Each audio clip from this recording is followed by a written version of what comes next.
Hello students, हाजिर हैं हम फिर से एक नए वीडियो के साथ। कक्षा 9 की परीक्षा भी 4 मार्च से स्टार्ट होने वाली है और आने वाले दिनों में आपको गणित विषय की तैयारी करनी है। तो इसी को लेकर हम फिर से हाजिर हैं और आज हम शुरू करेंगे अध्याय 1 से। शुरुआत से हम शुरू कर रहे हैं, बिल्कुल बेसिक से। तो अध्याय 1 कक्षा 9 गणित में, कक्षा 9 विषय गणित,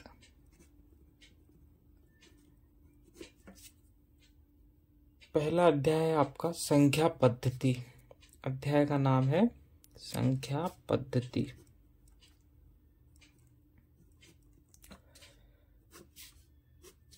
तो संख्या पद्धति पढ़ने से पहले हमें कुछ परिभाषाओं का ज्ञान होना जरूरी है। कौन कौन सी परिभाषाएं हैं वे देखते हैं। संख्या क्या है, वास्तविक संख्याएं कौन कौन सी होती हैं, हम उनको देखते हैं। तो पहली जो वास्तविक संख्या आती है वो है प्राकृत संख्या। प्राकृत संख्याएं, ये कौन सी संख्या होती, इनको हम देखते हैं। हम डिनोट करते हैं इसको n से। n for natural number. क्या होती है? वे संख्याएं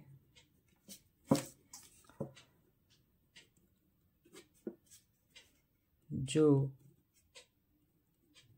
गणना करने या गिनने के काम आती है,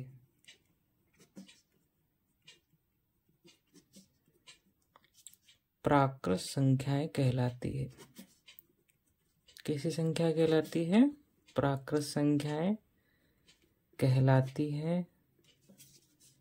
इन्हें नेचुरल नंबर है तो इसका कैपिटल N जो है इसका फर्स्ट लेटर है, इसी को सिंबल संकेत बनाया है N, है ना, अंग्रेजी अक्षर N से प्रदर्शित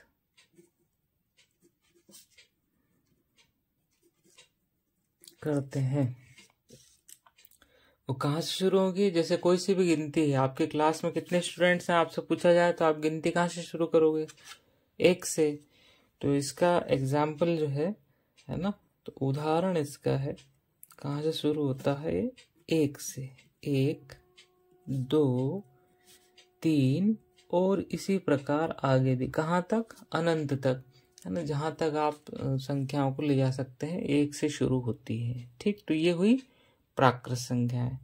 दूसरी जो है, दूसरी नंबर की संख्या है, प्राकृत के बाद आती है पूर्ण संख्याएं, और इंग्लिश में इसको बोला जाता है होल नंबर्स। ठीक है, इसकी डेफिनेशन देखते हैं हम लोग। दूसरी जो संख्याएं है, दूसरी परिभाषा हम देख रहे हैं पूर्ण संख्याओं की परिभाषा। पूर्ण संख्याएं क्या होती है? पूर्ण संख्याएं इंग्लिश में जिनको हम बोलते हैं होल नंबर, WHOLE नंबर्स। प्राकृत संख्याओं में यदि शून्य को भी सम्मिलित कर लिया जाए, शामिल कर लिया जाए, तो ये संख्याएं पूर्ण संख्याएं कहलाती हैं। इन्हें हम कैसे प्रदर्शित करेंगे? फर्स्ट लेटर बताया था वहां भी, यहाँ पे फर्स्ट लेटर क्या है? जो पहला अक्षर है W, अंग्रेजी का पहला अक्षर W से प्रदर्शित किया जाता है। तो इसका उदाहरण जो शुरू होगा कहाँ से होगा? 0 से। 0 भी शामिल कर लिया इसमें, 0, 1, 2, 3, 4, 5। तो प्राकृत संख्याओं में 0 नहीं था। इसका मतलब ये है कि प्राकृत संख्याएं जो है वो 1 से शुरू होती है। 0 को हमने बाद में खोजा है किसी गणितज्ञ ने, इसलिए ये जो है प्राकृत संख्याओं में नहीं था। और 0 के बिना संख्या अधूरी थी। पूर्ण कब हुई? जब 0 भी इसमें सम्मिलित हुआ, तब ये संख्याएं पूर्ण हुई। तो यहाँ पे हमारी संख्याएं पूर्ण हुई है केवल, है ना। जो प्राकृत संख्याओं का अधूरापन था वो 0 से पूर्ण हुआ, और अब संख्याएं क्या हो गई? पूर्ण संख्याएं। हम चलते हैं अगली परिभाषा की ओर, और वो कौन सी होंगी? पूर्णांक संख्याएं। देखते हैं हम अगली संख्या, पूर्णांक संख्याएं, इंटीजर्स, इनको इंग्लिश में कहते हैं अपन इंटीजर्स। पूर्ण संख्याओं में यदि ऋणात्मक और जहां पर q is not equal to 0 यानी हर क्या नहीं है, शून्य नहीं है। इसका अर्थ अपन समझेंगे, अभी अपन फ्लो में पढ़ते हैं। p बटे q के रूप में लिखा जा सके तो वह संख्या क्या कहलाती है, परिमेय संख्या कहलाती है।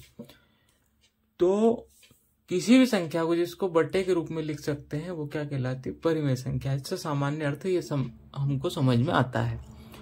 पर q जो है, q is not equal to 0 का क्या मतलब है, मतलब ये है कि हर कभी भी 0 नहीं होगा। ये स्पेशल क्यों लिखना पड़ा 0 नहीं होगा, क्योंकि हमने यहाँ कहा है पूर्णांक है, p और q क्या है, पूर्णांक है। अब पूर्णांक है तो फिर से पूर्णांक की परिभाषा में जाते हैं। पूर्णांक की परिभाषा कहाँ से शुरू हो रही है, माइनस से शुरू हो रही है, बीच में 0 भी आया है, 1 2 3 भी आया है और अनंत तक गई है। माइनस वाली संख्या है, प्लस वाली संख्या है और बीच में क्या है, शून्य है। लेकिन यहाँ ये कहना पड़ रहा है कि q is not equal to 0। क्यों, क्योंकि अगर q 0 हो गया तो इस संख्या का अस्तित्व नहीं होगा। इसलिए केवल एक कंडीशन को हमने, एक स्थिति को हमने छोड़ा है, क्या, q is not equal to 0, इसलिए वो यहाँ पर लिखना जरूरी होता है। तो बाकी 0 को अगर छोड़ दें तो p और q कुछ भी हो सकता है, यानी ऋण भी संख्या हो सकती है p की जगह भी और q की जगह भी, और p और q दोनों की जगह 1 2 3 इनमें से प्लस संख्याएं भी हो सकती है। या ये हो सकता है कि एक प्लस की संख्या हो, बटे में माइनस की संख्या हो, या ये हो सकता है कि ऊपर माइनस की संख्या हो, नीचे प्लस की संख्या हो, है ना। p और q के मान तो इन्हीं में से होंगे, केवल क्या नहीं होना चाहिए, शून्य नहीं होना चाहिए। और वो भी कौन, q। p तो चलेगा, p 0 हो सकता है, q 0 नहीं हो सकता है। तो देखते हैं इनके उदाहरण कुछ। जैसे अपन सबसे पहले सिंपल वाला ले लेते हैं। जैसे कोई भी नंबर है, सपोज करें मैंने लिया 7 लिया, तो क्या ये परिमेय है, हाँ ये परिमेय है, क्योंकि इसके बटे में 1 लिख सकते हैं, तो 7। और फिर इसके बाद में मैं लिखूं इसी के बटे में 3 लिख दिया, तो 7 और 3, तो यहाँ अपना क्या हो गया, p 7 हो गया और q क्या हो गया, 3 हो गया, है ना। यहाँ ऐसा अपन समझ सकते हैं। फिर इसके बाद में हम कुछ और लेते हैं। जैसे मैंने -7 ले लिया, इसी को चेंज करके और बटे में 3 ले लिया, तो ये भी एक परिमेय संख्या है। चलो 7 ऊपर ले लिया, नीचे -3 ले लिया, ये भी एक परिमेय संख्या है। ये p हो गया, ये q हो गया, ये p हो गया, ये q हो गया। क्या 7 बटे 0 ले सकता हूँ, 0 ले सकते हैं क्या, हाँ p तो 7 हो गया, लेकिन q 0 नहीं लेना है। यहाँ पे फिर से डेफिनेशन पे आते हैं, q is not equal to 0, तो 0 नहीं ले सकते, हाँ दूसरा नंबर चलेगा, ठीक है। तो फिर क्या 7 को 0 ले सकते हैं, हाँ 7 को 0 लिया जा सकता है। क्यों, क्योंकि p के लिए हम बाध्य नहीं है। दो पूर्णांक p व q, और p क्या कहाँ से आता है, पूर्णांकों से। p के बारे में नहीं कहा, केवल क्या कहा है, q 0 नहीं होना चाहिए। तो q 0 नहीं है तो q हम 3 रख दें या कुछ और रख दें, तो ये भी एक क्या हो गई, परिमेय संख्या हो गई। यानी ऊपर शून्य चलेगा, नीचे नहीं होना चाहिए। तो इस हिसाब से शून्य भी एक परिमेय संख्या है, क्योंकि 0 को 3 से भाग दिया तो 0 ही आना है। तो शून्य भी एक परिमेय संख्या है।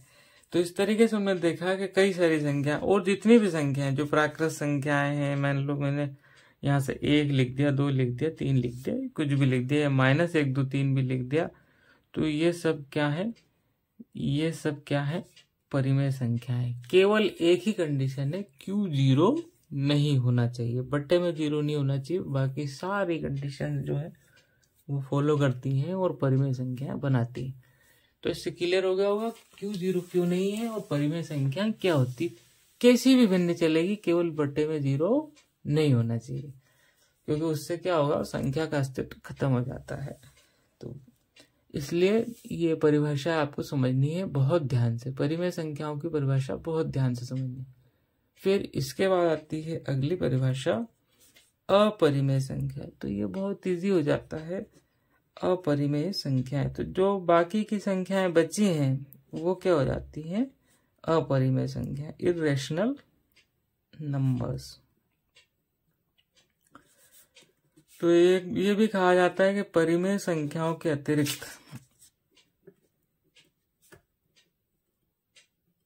संख्याओं के रूप में न व्यक्त की जा सकने वाली संख्या, न व्यक्त की जा सकने वाली